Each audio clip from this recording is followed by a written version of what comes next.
সবাইকে নমস্কার। আশা করি সবাই ভালো আছেন। তো দেখতেই পাচ্ছেন বাংলাদেশ ব্রাহ্মণ পরিষদ থেকে একটি পোস্ট করা হয়েছে ৬ ঘন্টা আগে। তো পোস্টটি একটি পুরাণ থেকে দেওয়া হয়েছে।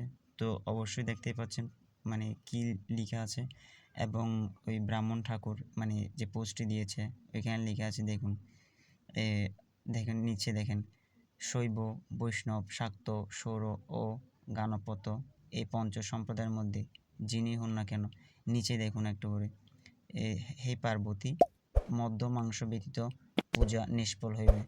তো উনি তো আরও খুশি হয়ে গেছে মানে এই যে মদের কথা উল্লেখ করছে, তারপর আপনার মাংসের কথা উল্লেখ করছে। এখন তো ব্রাহ্মণরা মাংস ছাড়া খেতেই পারে না ভাত, তো মদ তো খেতেই হয়, মদ ছাড়া তো খেতেই পারে না। মানে সকালবেলা ঘুম থেকে উঠে একবার মানে কুলোকুচি করবে মদ দিয়ে, আর দুপুরবেলায় আছে তো আছে।